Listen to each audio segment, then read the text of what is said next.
I've been flipping pages since I could remember. 시청자 여러분 안녕하십니까. 287TV 앵커 김동환의 시선 지금부터 시작하겠습니다. 날씨가 완연하게 추운 날씨가 됐습니다. 제 옆에 보이는 지금 외부 날씨를 보면은 벌써 입김이 나오는 날씨가 다 된 것 같은데요. 이럴 때일수록 따뜻한 집과 바람 막아주는 집 그리고 편안한 집에 대한 그리움은 좀 많이 강해질 겁니다. 집에 대한 이야기를 오늘 좀 해보자 하는데요. 부동산 가격에 대한 이야기입니다. 요즘에 최근에 계속 정부가 부동산 가격 높이겠다, 때리겠다, 뭐다 하면서 계속 올라가곤 했었는데요.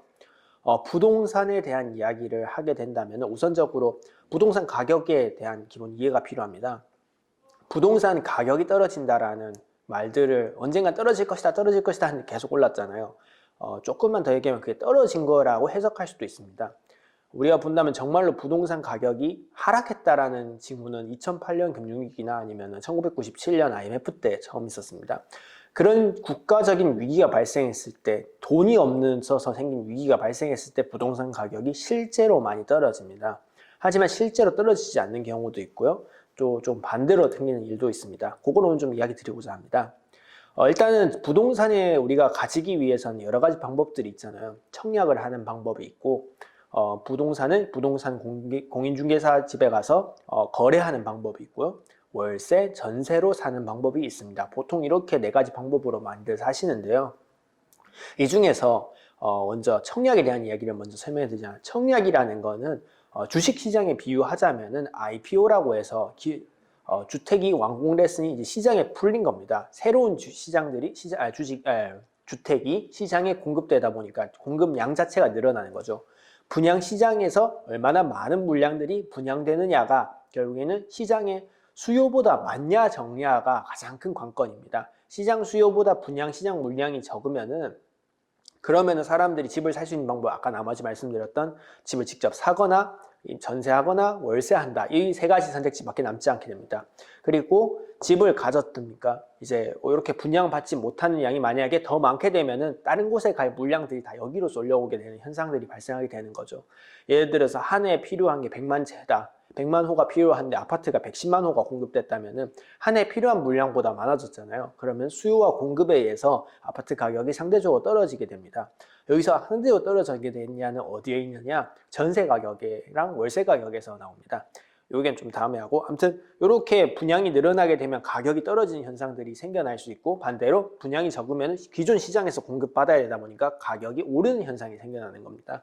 그래서 보통 유동성에 의해서 그냥 시장에 풀린 돈이 많으니까 사람들이 나도 100만 원, 100만 원, 100만 원 하면은 110만 원에 팔게 되고, 또 나도 1000만 원, 1000만 원, 1000만 원, 1100만 원에 팔게 되는 등 좀 더 내가 시장 자체에 사람들이 돈이 많아져서 사고자 하는 욕구에 비해서 지불할 수 있는 금액이 더 많아지면은 그러니까 사고 싶어 하는 그러한 욕구들에 의해서 지불 용의가 커질수록 가격은 올라가기 때문에 사람들이 계속 가격 올리게 된 유동성 이유가 있었고요. 공급 자체가 적어서 재개발, 재건축 아니면 신규 개발 뭐 그런 것들이 좀 많이 부족하거나 아니면은 리모델링과 같이 다양한 형태의 주택 공급이 있으니 이게 적거나 아니면은 사람들이 전월세 대신 집에 사고 싶어하는 욕구들 이런 것들이 복합적으로 작용하는 시장입니다. 이런 시장에 있어서 작년 같은 장은 유동성도 굉장히 많이 풀렸죠. 코로나19로.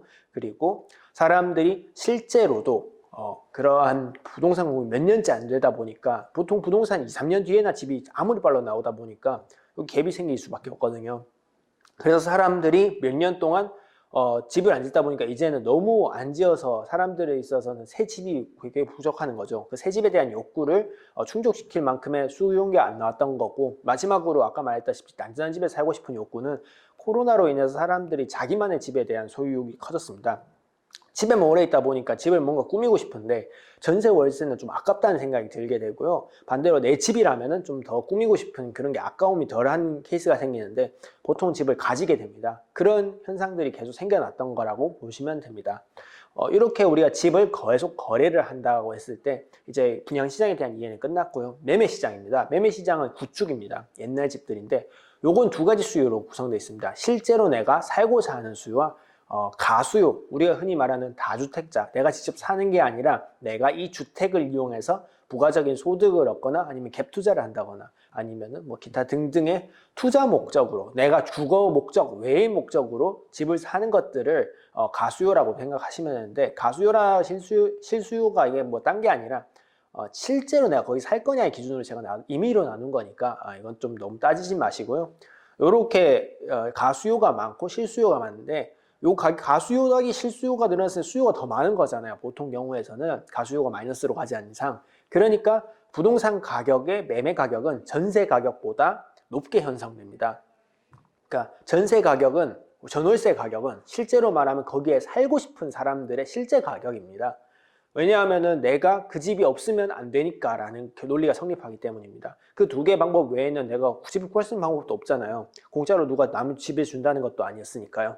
그렇게 두 개의 실수요가 두 개가 있는데, 이 두 개의 괴리는 어떻게 하느냐? 실제 수요와 그리고 더하기 가수요가 매매 수요, 매매 가격을 결정하고, 가수요만은 전세형 월세가 걸린다. 그러면 전세 월세와 그리고 실제 매매 가격 간의 괴리율 정도가 실제로는 그 아파트 샀을 때에 대한 프리미엄이라고 보시면 됩니다. 왜냐하면 전세는 내가 거주할 수 있잖아요.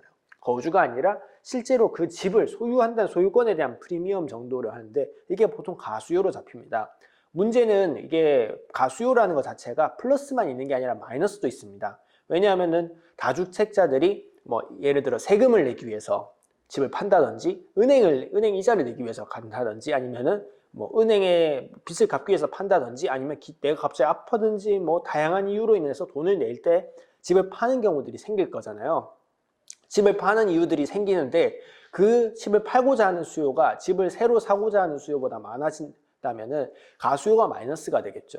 그 대표적인 예시가 2008년에 있던 금융위기입니다. 금융위기 때 어땠냐면은 그 금융위기 있고 몇 년 동안 어떤 일이 있었냐면은 전세 가격이 폭등하고 매매가가 떨어지는 현상이 생겼습니다. 그러니까 바꿔 말하자면 사람들이 집값이 떨어지기 시작하니까 집값 이거 떨어지니까 내 돈이 위험할 수 있겠다. 지금 사면 위험할 수 있겠다. 전세에 대한 수요가 늘어나게 된 거고요. 반대로 집을 가진 사람들은 더 떨어지기 전에 팔아야 되겠다 하면서 점점 급격한 차이를 보여서 결국에는 전세가 전세가 매매 가격보다 비싼 경우가 생겼는데, 이걸부터 예전에 깡통 주택이다 뭐라 했죠? 이거를 전세 깡통이다 이런 식으로 되게 많이들 표현을 하셨는데, 쉽게 생각하면 전세금을 받아도 이 집을 사고도 모자라다라는 이야기인데요. 그런 현상들이 생겨날 정도로 굉장히 많은 변동이 있었습니다. 이게 다 가수요가 굉장히 마이너스로 변해졌기 때문인데요. 가수요 자체가 돈이 아까 필요해서 그렇다 했잖아요. 금융위기 때 많은 금융기관들이 돈이 부족해지니까 대출 연장 안 해준 겁니다. 대출 연장 안 해주니까 사람들이 돈이 필요해서 그런 집을 팔아서라도 돈을 마련하려고 덤벼들었는데, 실제로 그렇게 덤벼드는 집들이 많다 보니까 가격 자체는 떨어지게 되고, 가격이 떨어지니까 사람들은 더 팔려고 덤벼들게 되고, 가격이 또 떨어지니까 더 팔려고 하고, 이런 식으로 먼저 팔려고 하는 현상들이 생겨나는 거죠. 왜 빨리 팔려고 하냐면, 오늘이 내일보다 비싸다는 거라고 생각한다면은 오늘 팔아서 내일 다시 사면은 그 금액만큼 차이를 먹을 수 있잖아요. 그러니까 사람들이 더 빨리 팔려고 노력하게 되는 거고요. 반대로 전세 같은 경우에서는 전세금 자체는 어차피 2년 뒤에 돌려받는 금액이니까 사람들이 큰 부담 없이 살려고 했던 사람들이 다 전세로 몰려오게 되는 거죠. 그래서 전세 가격은 유지되거나 아니면 더 오르는 현상들이 생겨날 수 있다는 거죠. 이렇게 시장이 계속 운영이 되다 보니까 가격은 계속 떨어지는데, 이게 언제까지 떨어지느냐? 신규 주택이 공급이 줄어들 때까지 떨어집니다. 신규 주택이 충분히 사람의 수요를 충족시키고 있었으니까 지금 이런 가격들이 떨어지는 현상도 같이 일어나거든요. 그럼 신규 주택에 대한 가격이 계속 떨어지면서 미분양 사태들이 터지기 시작합니다. 그럴 때 미분양 사태 계속 터지고, 그렇게 터지다가 보면은 이제 시장이 바닥까지 가게 되는 거죠. 이러다가 또 정부가 다시 너무 부동산 경기 침체다 이러면서 다시 돈을 불어넣거나 각종 세제나 규제들을 폐지하면서 사람들이 투자 요인들을 만들어내고, 그때부터 다시 집값이 올라가게 됩니다. 이런 사이클 상에 있고요. 전세 월세는 사실은 똑같습니다. 전세 월세 전환율이라는 게 있어서 거의 똑같이 운영되는데, 변수는 은행 이율입니다. 이렇게 볼 수도 있습니다. 그러니까 똑같은 전세 월세가 있으면은 오히려 월세가 더 싼 경우도 있습니다. 그러니까 전세에 비해서. 왜냐하면은 집주인의 성향에 따라서 바꾸기 귀찮아서 그런 경우도 있고, 아니면은 은행이자 갑자기 올라서 그런 경우도 있는데, 아무튼 요즘처럼 은행이자 가파르게 오를 때는 월세가 오히려 싸게 될 수도 있으니까 꼭 전세만을 고집할 필요는 없고요. 왜 그러냐면은 우리가 전세로 가게 되면은 은행 이자를 내게 됩니다. 보통 대출을 많이 쓰시니까요. 대출을 받아서 은행 이자를 내는 것보다 월세가 더 싼 경우도 있습니다. 계산을 다 해보니까. 예를 들어서 5억 원짜리 집이 있고 2억 원짜리 그 월세 보증금이 있습니다. 전세 5억, 월세 2억. 그러면 두 개 갭 차이는 3억이죠. 3억에 대해서 1년 이율이 3%로 책정되면은 1년에 내야 되는 거는 900만 원입니다. 900만 원을 12로 나눠볼까요? 12로 나누면 한 5만 원 정도 나올 겁니다. 75만 원. 근데 만약에 이 2억에서 월세가 60만 원으로 찍혀 있으면은 60, 75, 그러면은 월세가 훨씬 싸겠네가 되는 거죠. 지금 전세 부동산 대출 자체가 굉장히 이율도 올라가고 있고요. 정부가 금리를 올려서 계속 올라가는 현상들이 생겨나고 있습니다. 앞으로는 그렇게 그 부동산 경기가 그렇게 좋지 않을 가능성이 높다고 생각하는데요. 그래서 저는 영끌에서 사는 것들에 대해서 사실 좋아하지 않습니다. 굉장히 비추드립니다. 왜 그러느냐? 지금 시기는 이미 많이 올랐기도 하고요. 남들 올랐다 샀다고 했을 때 보통은 그게 고점인 경우가 있습니다. 남들이 다들 이거 해야 돼, 이거 해야 돼 하면서 급격하게 끌어올리는 경향들이 있거든요. 그럼 그 사람들이 만약에 돈이 필요할 때 받아줄 사람이 없으면은 그게 부동산 가격이 계속 떨어질 수밖에 없으니까. 그런데 보통 남들 이야기 듣고 하면은 이미 그 사람은 올랐잖아요. 이미 그 사람은 상승했던 상태고 나머지는 다 하락에 대해서 그러면 그 사람이 상승했다는 건 이미 그 전부터 상승해왔던 거고 그 집에 대한 소유욕은 계속 커졌다 보니까 점점 가격이 올라갈수록 소화할 수 있는 사람은 줄어듭니다.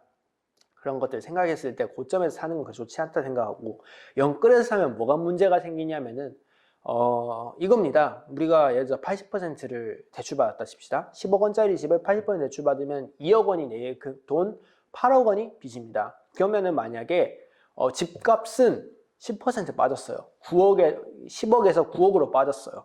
근데 내가 가진 빚은 8억 그대로이기 때문에 실제로는 내 자산의 50%가 날아간 효과가 생겨납니다.